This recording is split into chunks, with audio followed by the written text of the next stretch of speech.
किसान भाइयों, नमस्कार के साथ ही साथ आपका स्वागत है, सत सहस बार अभिनंदन है।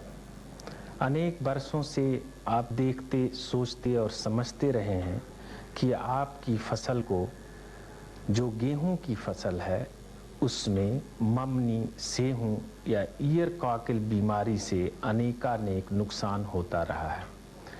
इसके बारे में किसान भाइयों को कई एक भ्रांतियां हैं और कहीं कहीं तो अंधविश्वास भी है।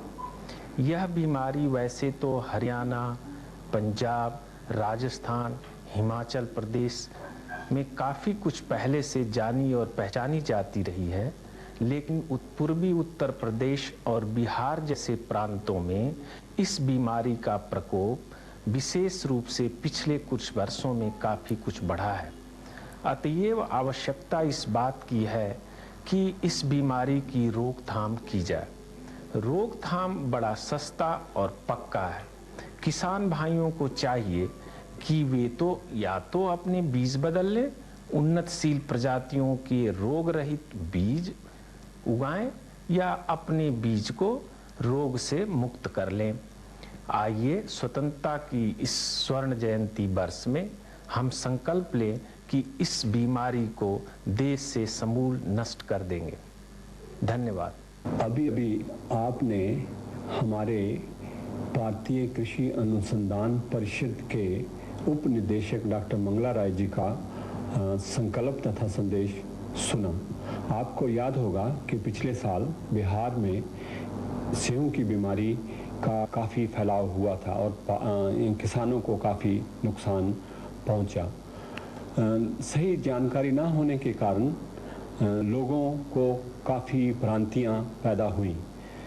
इसके फलस्वरूप भारत सरकार ने एक वैज्ञानिकों का दल वहां पे बिहार में भेजा और उन्होंने ये बताया ये एक सेहूं की बीमारी है और इसमें कोई जहरीलापन नहीं है। हम भारतीय कृषि अनुसंधान परिषद ने एक डॉक्यूमेंट्री फिल्म तैयार करवाई है। मुझे आशा है कि उसको देखने के बाद आपकी भ्रांतियाँ काफ़ी दूर हो जाएंगी और आप अपना संकल्प जो हमारे निर्देशक जी ने दिया है उसको पूरा करने में आपको मदद मिलेगी।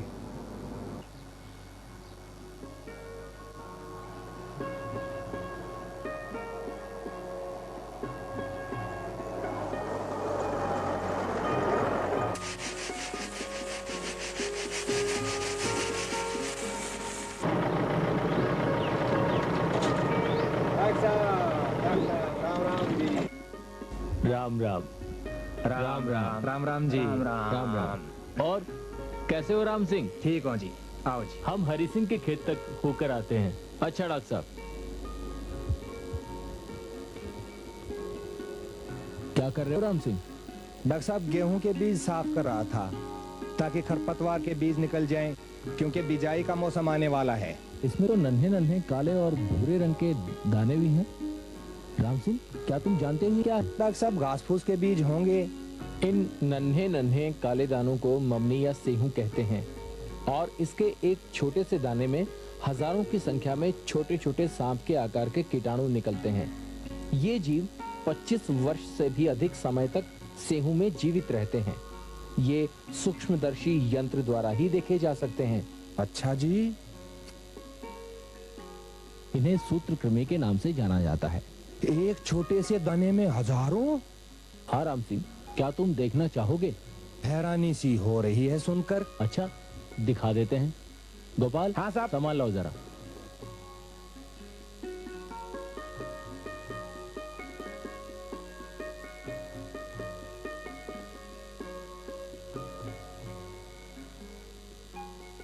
राम सिंह, इसमें इस यंत्र में आंखें डालकर देखो जरा, तुम्हें क्या दिखता है? भगवान, इसमें तो छोटे छोटे सांप के बच्चे चलते दिखाई दे रहे हैं। हाँ, यही तो है वो सूत्रकृमि जो ममनी ग्रस्त गेहूं का बीज बोने से जमीन में फैल जाते हैं और आसपास उग रहे गेहूं के पौधों पर चढ़ जाते हैं तथा पौधों पर रोग फैलाते हैं। अच्छा जी। आरंभ में ऐसे ममनी रोगग्रस्त पौधों के तने स्वस्थ पौधों की अपेक्षा मोटे और फूले हुए दिखाई देते हैं जी। और इनके पत्ते प्राय मुड़े तुड़े और सलवटों वाले दिखाई देते हैं। हाँ जी। ये बीमारी ग्रस्त पौधे स्वस्थ पौधों की अपेक्षा बौने और अधिक फुटाव वाले होते हैं।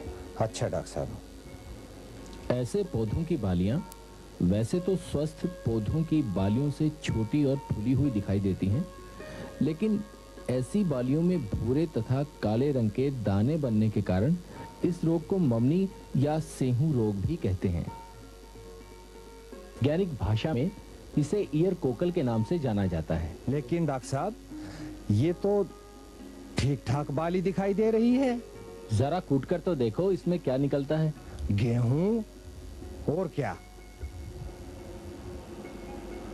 साहब, नन्ही नन्ही काली गेहूं। हाँ राम सिंह, हाँ, यही तो है वो ममनी जो गेहूं के साथ मिलकर भयानक बीमारियों को जन्म देती है और पैदावार में काफी कमी कर देती है। राम सिंह, गेहूं की फसल के दौरान तापमान में कमी और नमी की अधिकता होने से इन सूत्रकृमियों पर एक प्रकार के जीवाणु होते हैं जिनकी संख्या इतनी बढ़ जाती है कि रोगग्रस्त पौधों के पत्तों और बालियों पर चमकदार पीला पदार्थ जो चिपचिपा पदार्थ है उसका लेप साफ दिखाई देता है, जो प्राय मौसम शुष्क होने पर सूख जाता है। ऐसी बालियों के पुष्प अंग नष्ट होने के कारण इनमें दाने ही नहीं बनते और हमारे किसान भाइयों को काफी नुकसान उठाना पड़ता है। इस बीमारी को गेहूं का टुंडू या टनन रोग कहते हैं। वैज्ञानिक लोग इसे येलो ईयर रोड के नाम से पुकारते हैं। ये बीमारियां तो फिर फसल को बहुत नुकसान पहुंचाती होंगी। हाँ राम सिंह, डॉक्टर साहब, इनका कोई इलाज? क्यों नहीं, इलाज तो बहुत अच्छा और सस्ता है। ये दोनों बीमारियां बीज जनित हैं। किसी भी प्रमाणित एजेंसी के साफ सुथरे बीज के प्रयोग से इन बीमारियों से 100% छुटकारा पाया जा सकता है। ये बीज तो महंगा होगा साहब। महंगा तो होगा, परंतु इसके दो फार्म, इन दोनों बीमारियों से छुटकारा मिल जाएगा जी। और दूसरे उन्नत किस्म के बीज बोने से पैदावार भी अधिक होगी। हम गरीब किसान कैसे खरीद सकते हैं इसे? घाव अपने पुराने बीज से भी ममनी अलग कर सकते हो। एक बाटी लाया साहब। गोपाल, टब और छलनी लाओ भाई। रख दो।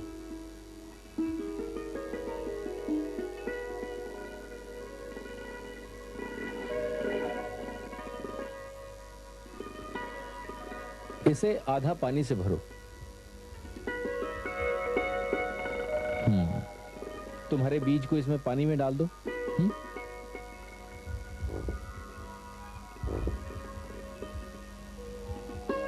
हाँ, ऐसे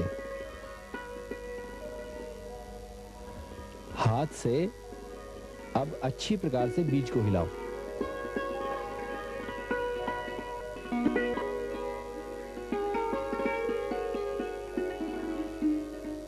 हम सिंह, पानी की सतह पर क्या देख रहे हो?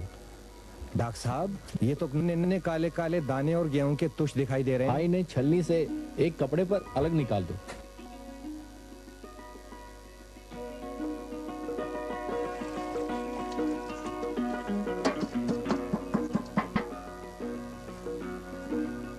इन ममनी के दानों को किसी गहरे गड्ढे में दबा दो या जला दो।